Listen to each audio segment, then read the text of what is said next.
नमस्कार दोस्तों। अपने खिलाड़ी को आईपीएल से बाहर किए जाने के बाद बांग्लादेश क्रिकेट बोर्ड बौखलाया हुआ है। वो भारत में टी20 वर्ल्ड के लिए नहीं आना चाहता। कई ऐसे फैसले ले रहा है जो उसकी बौखलाहट की ओर संकेत करते हैं। दिग्गज क्रिकेटर जो पूर्व क्रिकेटर्स हैं, हरभजन सिंह जैसे खिलाड़ी, वो क्या कह रहे हैं वो हम आपको बताएंगे। इसके अलावा वैभव सूर्यवंशी वो छाए हुए हैं खबरों में। तो अखबारों ने क्या सुर्खियां बनाई हैं खेल की खबरों को लेकर, आइए जल्दी से आपको बताते हैं। और हेडलाइंस है दैनिक हिंदुस्तान की, बांग्लादेश को भारत में खेलना है या नहीं, ये उनका फैसला है। पूर्व भारतीय क्रिकेटर हरभजन सिंह ने बांग्लादेश विवाद में कहा है कि भारत सभी टीमों का स्वागत करता है, लेकिन भारत आना है या नहीं, ये पूरी तरह बांग्लादेश का अपना फैसला है। बांग्लादेश क्रिकेट बोर्ड ने टी20 विश्व कप में अपने मैच भारत से बाहर कराने की मांग की है। हरभजन ने इसमें कहा कि बीसीबी की इस मांग पर अंतिम फैसला अंतर्राष्ट्रीय क्रिकेट परिषद यानी आईसीसी को लेना है।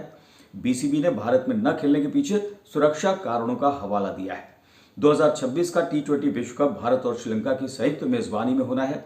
हरभजन ने कहा कि पिछले कुछ दिनों में जो घटनाएं हुई हैं उनके चलते बांग्लादेश भारत नहीं आना चाहता। बांग्लादेश में जो कुछ हुआ वो गलत है, आईसीसी को इस पर फैसला लेना चाहिए। यानी बांग्लादेश में हिंदू अल्पसंख्यकों को जिस तरीके से निशाना बनाया जा रहा है, इसकी ओर इशारा करते हुए हरभजन सिंह ने साफ साफ कहा है, दो टूक शब्दों में कहा है कि वो जो भी वहां पर हो रहा है वो गलत है, ये नहीं होना चाहिए। और ये बयान ऐसे समय आया है जब कोलकाता नाइट राइडर्स ने बांग्लादेशी तेज गेंदबाज मुस्तफिजुर रहमान को आईपीएल 2026 के लिए अपनी टीम से रिलीज कर दिया। ये फैसला बीसीसीआई के निर्देश के बाद लिया गया।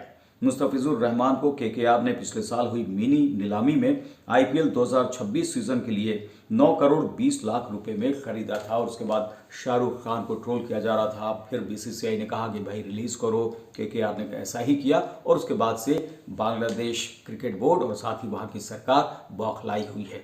देखने वाली बात कि आगे क्या होता है, क्योंकि बीसीसीआई भी कह रही है कि भाई जो सीरीज उसके साथ होने वाली है हो सकता है कि उस सीरीज में हिस्सा न ले और सीरीज ही टल जाए। इसके अलावा जो वैभव सूर्यवंशी वो अखबारों की सुर्खियों में छाए हुए हैं, और ऐसा हो भी क्यों नहीं, क्योंकि जो धमाकेदार उन्होंने बल्लेबाजी दक्षिण अफ्रीका में की है, अपनी कप्तानी में दूसरा वनडे भी जिताया है और सीरीज पर कब्जा जमा लिया है, उसे लेकर अखबार ने लिखा है, किशन सिंह के 4 विकेट के बाद वैभव सूर्यवंशी के तेज और शतक की बदौलत भारतीय अंडर 19 टीम ने सोमवार को दूसरा यूथ वनडे मैच 8 विकेट से जीत लिया। इस जीत से ही भारत ने 3 मैचों की सीरीज में 2-0 की अजय बढ़त बना ली। खराब मौसम के कारण मुकाबला डकवर्थ लुईस नियम से हुआ। दक्षिण अफ्रीका की टीम ने पहले बल्लेबाजी करते हुए 49.3 ओवर में 245 रन बनाए, जिसमें जेसन रॉल्स ने शतकीय पारी खेली। बारिश और बिजली गिरने के कारण लक्ष्य घटाकर 27 ओवर में 174 रन कर दिया गया। जवाब में भारतीय टीम ने आक्रामक शुरुआत की। कप्तान वैभव सूर्यवंशी ने अपनी 24 गेंदों की ताबड़तोड़ पारी में 10 छक्के और 1 चौका जड़ा।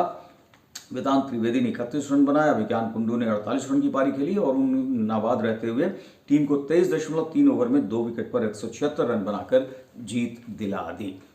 इसके अलावा डोप की एक बड़ी खबर है और वो है कि क्रिकेटर राजन फंसे हैं।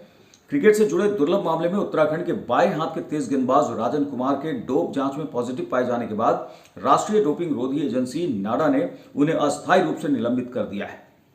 29 साल के राजन के नमूने में एनाबॉलिक स्टेरॉयड ड्रोस्टानोलोन और मेटनोलोन के साथ क्लोमिफीन भी पाया गया, जिसका उपयोग आमतौर पर महिलाओं में बांझपन के इलाज के लिए किया जाता है। हालांकि इसमें पुरुषों में टेस्टोस्टेरोन के स्तर बढ़ाने की क्षमता है। राजन ने पिछला मैच 8 दिसंबर को Syed Mushtaq Ali trophy group D के मैच में दिल्ली के खिलाफ खेला था।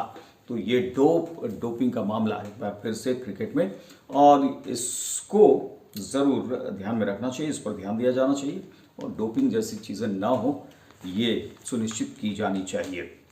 इसके अलावा विजय हजारे ट्रॉफी से जुड़ी खबर, जहां पर कोहली नहीं खेलेंगे और पंत हर्षित उतरेंगे।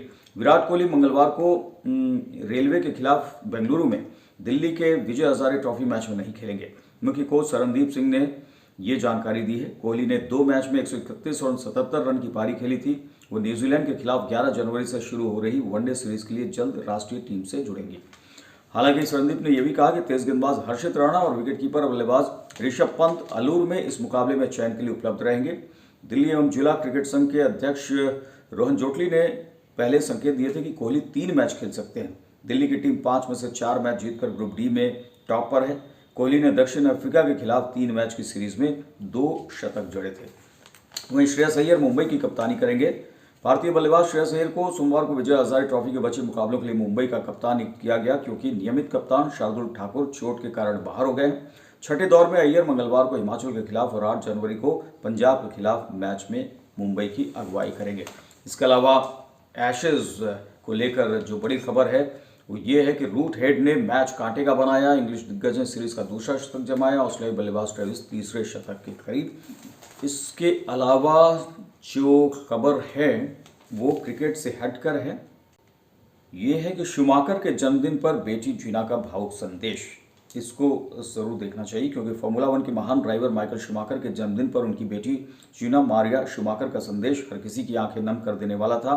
जीना ने अपने पिता के लिए एक भावुक पोस्ट साझा करते हुए उन्हें सबसे बेहतरीन बताया और लिखा, आपको जन्मदिन की हार्दिक शुभकामनाएं पिताजी, आप दुनिया के सबसे बेहतरीन पिता हैं। जीना के शब्द कम थे लेकिन भावनाएं बेहद गहरी थी। ये संदेश सिर्फ एक बेटी का अपने पिता के लिए प्यार नहीं था, बल्कि उस दर्द और उम्मीद की झलक भी थी जिससे शूमाकर का परिवार पिछले कई वर्षों से चुपचाप जी रहा है। 2013 में हुए भीषण स्की हादसे के बाद माइकल शूमाकर की जिंदगी पूरी तरह बदल गई। दुनिया के सामने जीत और रफ्तार की पहचान बने शूमाकर आज सार्वजनिक जीवन से दूर हैं। उनकी पत्नी कोरिना और बच्चे पूरी संवेदनशीलता और मजबूती के साथ उनकी देखभाल में लगे हुए हैं और परिवार ने उनकी हालत को हमेशा निजी रखा है। जीना का ये संदेश याद दिलाता है कि शूमाकर सिर्फ 7 बार के विश्व चैंपियन नहीं बल्कि एक पिता भी हैं, जिनके लिए उनका परिवार आज भी उसी प्यार और सम्मान के साथ खड़ा है। जन्मदिन पर बेटी के भावुकता से भरे इन शब्दों ने दुनिया भर के फैंस के दिलों को छू लिया और एक बार फिर साबित किया कि रिश्तों की हर जगह कितनी अहमियत होती है। तो ऐसे ही तमाम सुर्खियां, तमाम हेडलाइंस हम आपको लगातार दिखाते रहेंगे, आप तक पहुंचाते रहेंगे। आप देखते रहिए लगातार क्रिकेट विद करुण। नमस्कार।